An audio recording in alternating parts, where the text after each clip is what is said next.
Hello everybody and welcome. I am the Beta Plan and this is Europa Universalis 4, in which we are trying to form Russia out of Ryazan. And in this episode we are getting ready for our war with Muscovy. The war, I would say, because, well, there is the truce timer. Because we are going to take Novgorod, Vladimir and Nizhny Novgorod in this war. And well, you know what? Austria's willing to come in and that gives us so much more manpower. And man in the field, which is really good because Austria does have a few HRE small minor nations as their ally. I don't normally see Muscovy having these many little allies, but it might be because we have changed the course of history a little bit. So there's a lot of things we can reconquest, from things for Kazan to a lot of things for Novgorod, for instance, as our own territories that we believe should be ours. But of course, as you can see here with the reconquest clauses belli, we will be able to have a little bit less aggressive expansion for any cores that we would have returned. We have war goals that we have of our own, but yeah, this is the thing we're going to do, and we're going to send these troops immediately to Pskov along with the troops that I have here, so we can have a double siege going on immediately. And after that, I guess we're going to have to be a little bit quiet because my manpower is actually below 50%. We have been warring so much that my manpower is a little bit low. But yeah, here Muscovy is being attacked by Mulhouse over there. Muscovy. Austria is attacked by Mulhouse over there. I assume that Austria is going to handle that little thing as we here, if it moves, tax it, because that is high stat. And it doesn't have very good production value. It doesn't have a very good product. And all of a sudden, I don't know why, but Prussia's willing to come in. Well, sure, buddy, come in, I say. And this will be hopefully the last after-action report, at least in this series, that you will hear or having recorded in this way. Because it's also a lot of extra work having to record 5 episodes, basically new. Because I also have to watch them, know a little bit what's going to happen, and not talk completely out of my arse. So, yeah, that's the thing. And here, I'm a little surprised that actually Trier comes up to bother us. And that's once again giving me the feeling like maybe I should have a fort in the west. But it is a small little 9-stack that I am more than willing to, you know, run down. So that is what I'm going to try to do as they move to Luki. And then they're able to go into Polotsk, which is guarded by Lagalia, but they isn't like, no, we don't care. I still don't understand somehow how... What feels to me, the AI moves through territory that I would not be allowed to move to. It's a little annoying, but here we at least catch them. And a 9-stack versus 32-stack. Yeah, they will have better technology, but we have so much more man. Unfortunately, do not destroy them. Kinda expected to almost, but we didn't. As Muscovy takes Kazan. And this is of course an important war, because if we lose it, Muscovy can claim back a lot of territory that we sieged. After all, we have, for instance, Moskva. Or Moskva. And yeah, that is... they will want that back, I reckon. As I do continue to move and search behind those Trier troops to see what they can do. And here moving my vassals into being aggressive. Kazan, search for small little stacks if they are around. And try and engage them, because I have some free stacks down there and I want you to destroy them. But then all of a sudden they decide, no. Sometimes I have the feeling I should not change orders when they're moving already to something that I think might be an interesting target. And Trier here moves very far away, but like the shuttered retreat is very deep into Muscovite territory, but okay, I guess that's just the thing and I can't really handle that. But then again, if we play the long game, we should be fine. After all, we have Austria on our side, and Prussia came in. Despite the fact that they were not willing at all to low trust, they had a deficit in their budget. As we roll another wonderful general. So we're just gonna wait until they deal with the small fries, and then will help us in the west, because now all of a sudden all kinds of small stacks are running us over, as Muscovy is now actually sieging our former capital of Ryazan, the namesake of our nation, even if Smolensk nowadays is our capital. Sue for peace, there we go. Saxony already out, probably done in this case by Prussia. But that is helping. That is going to help us a lot. Yes, we're going to have to do quite a bit of re-sieging, but it should be fine. And apparently here I'm kind of forced to use my administrative power. I don't want to. I still have a lot of cores I want to make, so I had hoped to keep that, but apparently I can bank much more.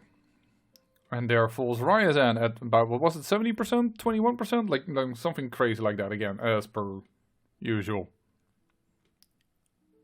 As I have talked in length about. So, let's take care of these small little snacks, if only just for some war score. And there's Hungary actually already besieging some terrain of us. Hungary, of course, still being the vassal of Austria. And there, the Muscovy is going for Moskva, their former capital. It's a bit dangerous here, because now my troops are behind enemy lines, my 14 stack. As Prussia has moved into, well, Old Novgorod territory. Yeah, you're not gonna win that. You're on my fort, that means that you will have a penalty, but apparently they have enough maneuver that they didn't get the penalty. So this battle is way more painful than I want it to be. Yes, we win, but do not ask how. The losses on my side are great, and they have, luckily I checked here, Muscovy is no longer any manpower, luckily I still have it. And there I have to check really carefully what Muscovy is doing, because we have 71% siege on the Yaros level, and I don't want to give that up. But here, 71% chance, once again, fail. Whereas Muscovy has done it already twice in a very quickly amount of time. I know I am an old man complaining about the same thing over and over again, but it's just evidence of what I say is true. Here we get the Yaros level just in time. Mulhouse, out of here. Sure. I checked, I don't know even why I checked this, I should just say accept, because the annoyance factor of their troops walking in my backland and sieging things randomly is larger than, and there, by the way, the wonderful, wonderful Great Britain, no longer the size that we are rival, and Trier, which has given us most of the trouble, is out of here. So yeah, I know that if we keep them sieged, it will give us war score, but I expect a full siege of Muscovy anyways. Even with their ridiculous speed of sieging, once Austria and Prussia are available, we'll be fine. And here, Muscovy is already feeling bad about the war. Their war enthusiasm is already very, very low. And because I don't want to have the sieging army be all alone, I decide to look for a province nearby that can handle a sizable force to well, support us in this. And there we go. We have now the 4 and 8 act, and we're almost close to a nice decrease in core creation cost, which of course would be excellent as we are going to conquer more and more and more land. And yeah, there Austria is moving already 20 troops. They only have Württemberg, but Württemberg is completely sieged. Not by me though, but by somebody else. So they're willing to white peace. Not even in war reparations, but hey, I'm fine with it. Because should they all of a sudden get out of that war scot-free, and all of a sudden my allies would walk all the way back to the west, I don't think I would like that. But we can wait a little while until perhaps they're a little bit more like, ooh, the war has taken it's taking some time, and I don't think we're going to win, but we might want to get out of here. Yeah, that might be a good idea. So we're going to wait a little bit until they hopefully come to their senses of fighting the great Ryazan. And get a little bit of a better peace deal, but I'm more than willing to personally white peace them out. Just not to have people go back. And here I don't understand Hungary's movement. Like, why would you go north But there we go. +1 diplomatic relationships. It's not +2. I don't know why I said that, but I think it's because in total I thought it was +2. +1 from this Foreign Policy Act, and then +1 from the idea group itself. And there we go. Envoy traveling time increased. I never feel like that is significant enough to make me worry about anything. There we go. Making a little bit of a siege army to start getting ready to attack Poland. Because, hey, that wouldn't be a bad idea either. Because we just got an extra relationship slot, didn't we? And I'm glad to see Denmark having once again super amount of rebels that they have to deal with in order to, well, have any semblance of a country. Maybe one day we will also give them the Ryazan peace. I don't know, what is the Russian word for peace? Does anyone know that? I don't know. Maybe I should have looked into that. As we're going to de-siege our own territory. After all, we want as little as possible in the form of war exhaustion. And here I decide to, you know what, Novgorod, take a different course of action. Because I guess with aggressive, you're so aggressive that you're willing to suicide a peasant rebellion, which is a little bit annoying. I kind of hope that Muscovy would deal with that, considering they are in the north, and that they might siege down my vassal. Because, hey, that wouldn't be bad, but then again, the army is there, so I'm more than willing to set a little army of mine up north in order to deal with that particular issue, as we declare a war here on Poland. And no, I'm not gonna call in Austria, because why would I spend 10 favors on a country that can't even handle a third of my army? And here I see that I, whoopsie daisy, overestimated how strong the fort of Poland is. You only need 4 troops here. So I pull out and get ready to move these guys northbound again. Whereas the war with Poland isn't guaranteed. It's not going to be a problem. But yeah, unfortunately Muscovy does the smart thing and decides to move south. Not really caring for that one thing. And we're gonna claim on Ostrov. Glorious it will be. Just a random claim on Muscovy. A-okay with that. But yeah, I don't really want to move much more north, because that's a 28 stack. I don't really want to fight Muscovy. I want to fight the rebels if need be, but I decided to move south. And yeah, I think Novgorod destroyed the fort at Vyborg, which I'm not really happy with. And these are, by the way, Swedish separatists. In the land that we took from Sweden that indeed never was part of Novgorod. Oh, the rebels and their ability to just teleport. For instance, to Özel and not have a siege. I'm jealous. Jealous, I tell you. Oh well. In the meantime, Muscovy is getting destroyed. Utterly bananaed.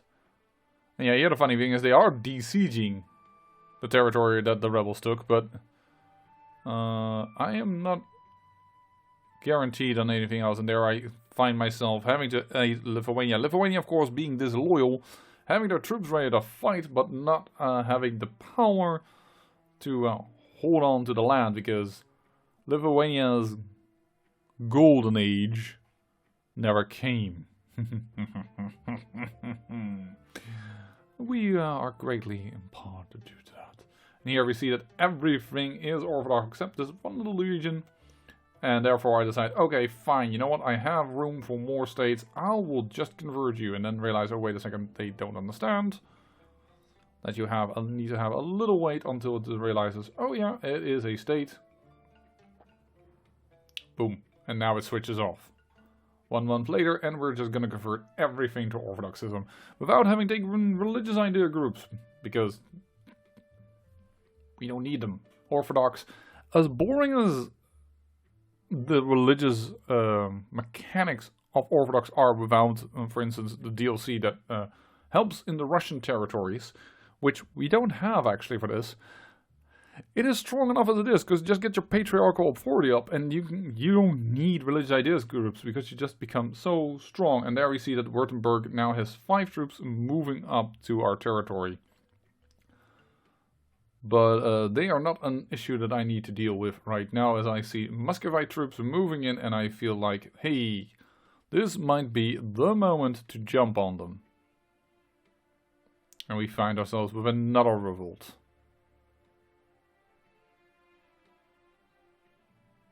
Oh, yeah, and then the war with Poland is gonna last a little longer, because Württemberg doesn't fight, or doesn't siege like the other nations. No, it just decides, oh, we're gonna help out Poland. So, in order to prevent Lithuania from having Livonia split out of Lithuania, I need to deal with that, as well as deal with that army of Württemberg. Maybe I should have taken that white peace deal. I was ready for that, but... greed, man. It's a bad thing. It's for a reason a sin. But yeah, we're going to have a huge nation, so we're definitely going to go for governing capacity over a regional representation. Minus 10%. The funny thing is that both to me feel like dealing with a big nation, because having a lot of territories with lowered autonomy is exactly the second thing we'll give you. And here we have lower core creation costs, which is wonderful. And of course, even more national manpower. 87,000, just a cool 87,000.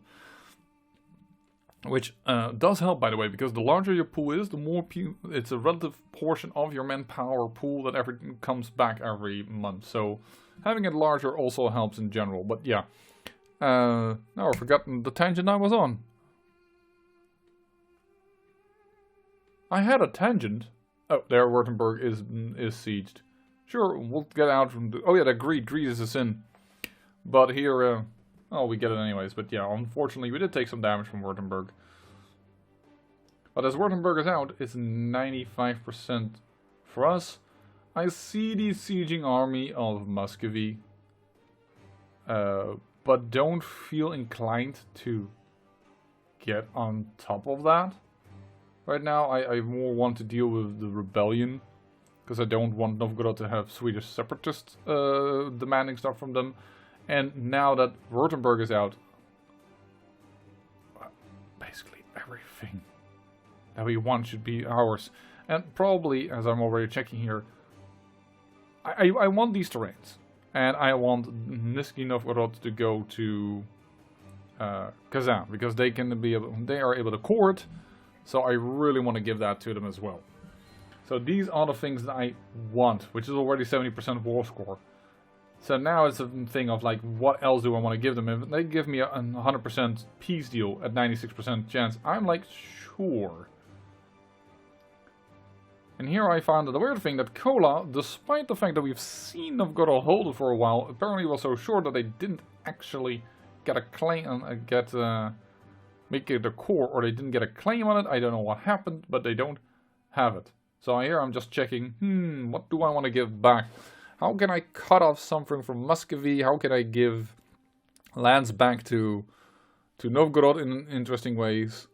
Because I'm already going to take Novgorod for myself, which of course is a core, which is going to be a bit of a problem with my relation with Novgorod, but that is at least going to make me so much faster able to form Russia.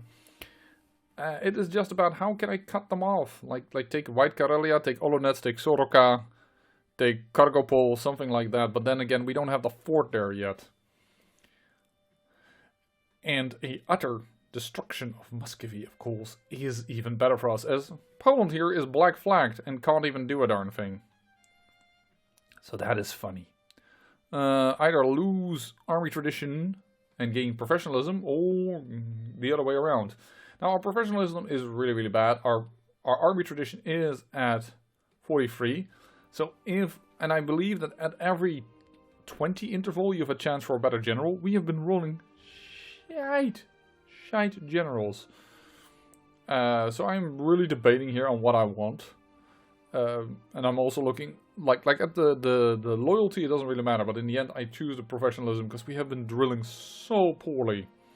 So very little that it's more like, yeah, sure. Yaroslavl sieged, so they take back a little bit as we take care of the rebels up north. And I'm deciding to, okay, you know what, there's no rebels, I don't really need to do a lot here with the entire force, that is just a waste of manpower. Let's just get everything out of here and make that a success. Their Poland will become ours, and they're sue for peace. Ryazan vassal and forced religion at the same time. We can all do that and give, of course, claims in our lands.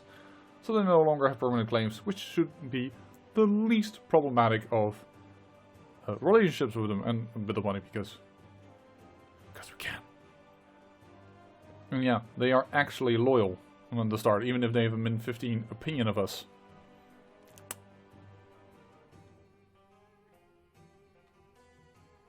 But of course we're going to improve relationships. We have to. It's a vassal. We need to be nice to them. We're like their daddy. Just like for Lithuania, we need to make sure that they will keep the peace, not fighting among each other. That's bad. Gotta share the toys. Not just claim them all for yourself. And then find out when you're grown up that everybody else claims that everything is theirs. Sorry, I'm still a little bittersweet. I'm not bittersweet, I'm just bitter. And it has completely to do with my burnout. So take that with a grain of salt. Don't take that as a life lesson. Luckily, not enough people will see that to get really hurt by that statement. There is a lot of troops. Local unrest increased, but a support, I will take that because we are fine with doing that. And Muscovy wants to get out, but now that the full power of Prussia and Austria is here, we should be fine. We should be fine to keep this war going on until Muscovy is no longer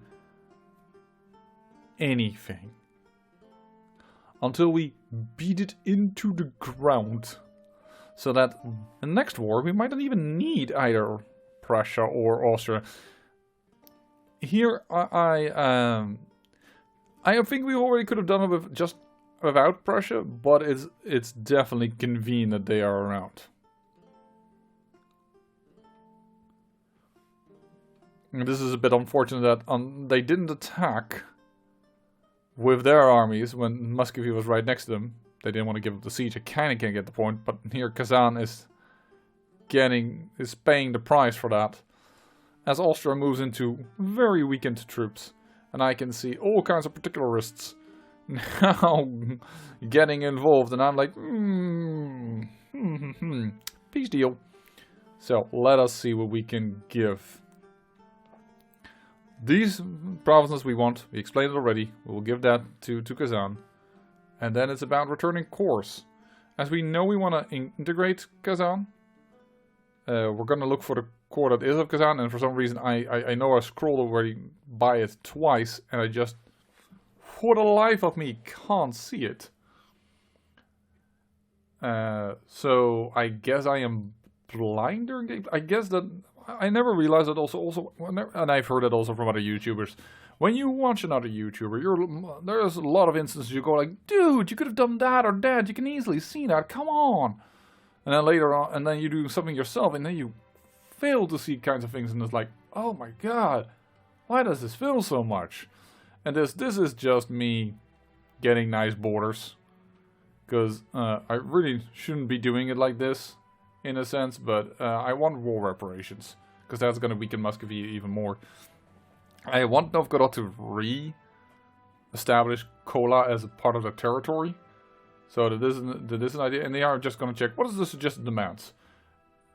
Oh, they're going to give a lot of terrain to Novgorod, which is nice, but I first wanted to make Russia, because if I can make Russia, I assume like when it's like Muscovy creating Russia, I get claims all over the Russian territory.